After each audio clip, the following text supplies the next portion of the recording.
My name is Faraday Okoro. I'm a director of Nigerian Prince. Action! I grew up in Riverdale, Maryland. I've lived in the States for most of my life, excluding 2 years where I went to school in Nigeria. My parents told me straight up to my face that you're going. I didn't believe them until I was here and I was actually in school.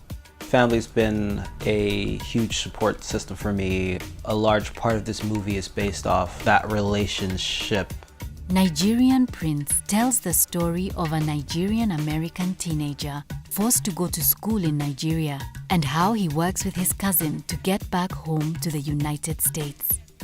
One of the main characters, Eze, is told that he's just going to Nigeria for the summer. While he's here, he learns the truth about why he was sent here, which is his mother wants him to go to school here. What am I doing here?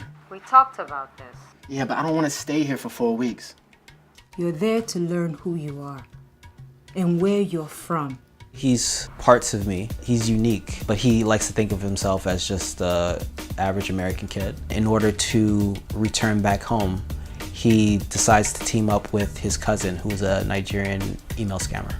The scammer character, Pius, he's just a fabrication. He's the best and worst elements of the idea of 419 scamming, otherwise known as advanced fee fraud, and the idea of perhaps why a person would want to do this. I've been working with Faraday actually since the inception of the idea for the film. He said, I want to base it on my life story when my mom sent me to Nigeria and then surprised me and told me I was actually not there for the summer. I was there for years. I was intrigued. I began writing the script 3 to 4 years ago. I was actually in a computer lab, and the idea of email scammers, it just hit me that, wow, there's never been a movie about this, yet everybody knows about this concept. I had to really do thorough research and travel here to talk to someone who lives here, who probably knows somebody like that, to figure out the truth of it all.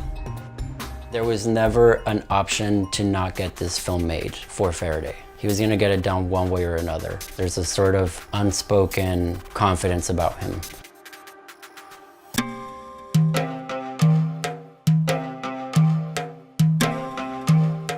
Sometimes confidence isn't enough to produce a movie just the way you want it. Enter Untold Stories.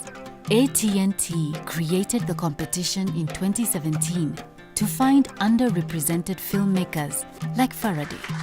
Welcome to the inaugural AT&T Untold Stories live pitch competition. At the end of the competition, one recipient will be awarded $1 million for resources needed to create and premiere their film at the 2018 Tribeca Film Festival. Faraday was selected as a finalist to pitch his script to a panel of film industry experts at the 2017 Tribeca Film Festival.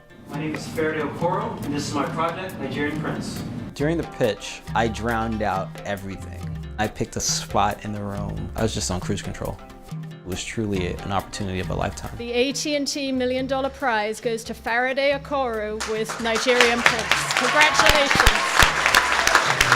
When he won the prize, he refused to go to some of the rest of the events at Tribeca Film Festival because he felt this pressure to make his film. He felt accountable for delivering on the $1 million check. Thank you to the selection committee. Thank you to AT&T, and thank you to Tribeca. Thanks for seeing the potential in this project. That's it.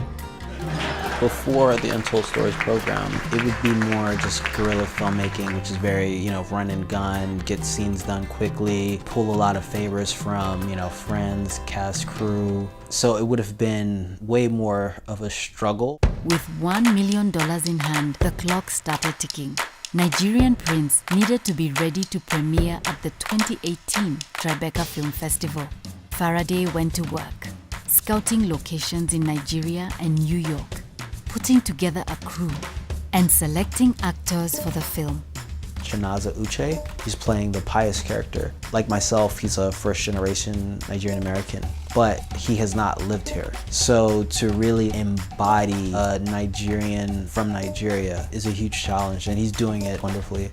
When you're playing a scammer, it's easy to be like, oh, a scammer. Scammers, why would anyone do that? Like, that's such a bad thing. But it can be very hard for people in Nigeria and other places too, and they feel like they don't have that many options.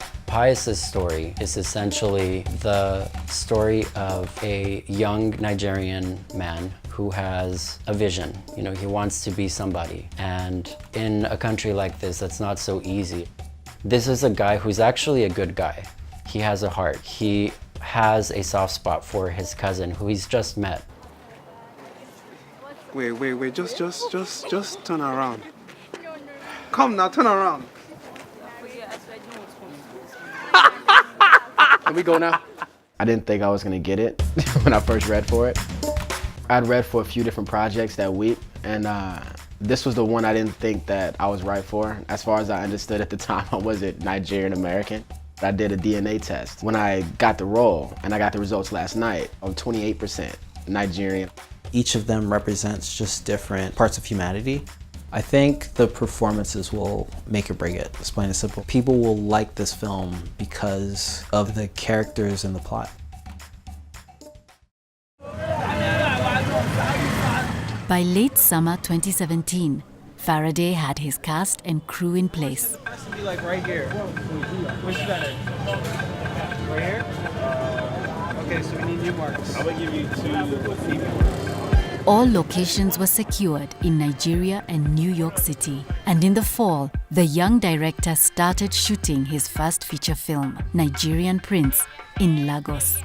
We're showing Africa as a real human place. It is a modern metropolitan society. It's just very different. The first generation Nigerian American teenager arrives in Nigeria for the first time. This is his first glimpse of Nigeria. Going through customs, going through baggage claim, dealing with, say, some folks who want to take advantage of him, and seeing his aunt, who's the person he's going to spend a year with for the first time. Eze!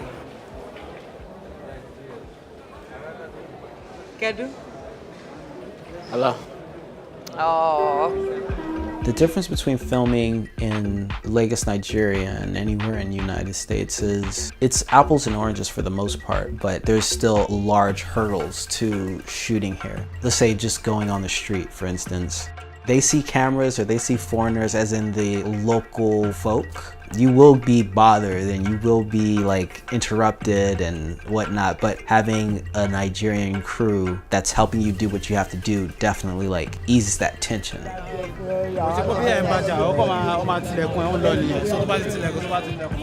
Despite the challenges, Faraday's goal was to get the film done the way he wanted. His focus and his calm demeanor throughout the production didn't go unnoticed. I feel like the building could be falling down. You're like, guys, we should check on the building. Any thoughts on it's being dealt with? Okay, cool. But I think he really knows what he wants, so he gets there and he can focus on that, and maybe when he goes home at night, he like screams into the pillow. We're gonna look at playback. Is this guy gonna know what he's doing, but he knows exactly what he wants? Faraday is super calm on set, and when he's stressed, he's still calm. He has prepared a lot, and it shows when he's directing. People are great. I've never, experienced so much love and like so much pride from about where people come from in my life. Oh yeah, oh yeah, yeah. Oh yeah, oh yeah, oh yeah.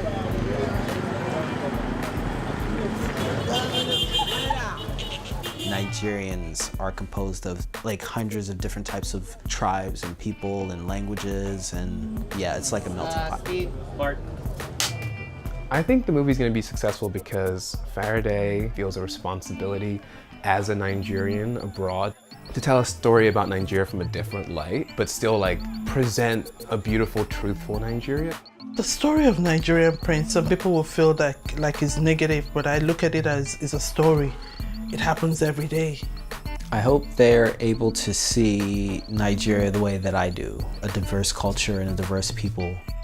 What I hope that people take away from the movie is that everyone has dimension, and that Nigeria is a place full of like brilliantly intelligent people dealing with all kinds of situations that you can relate to, that you probably know yourself.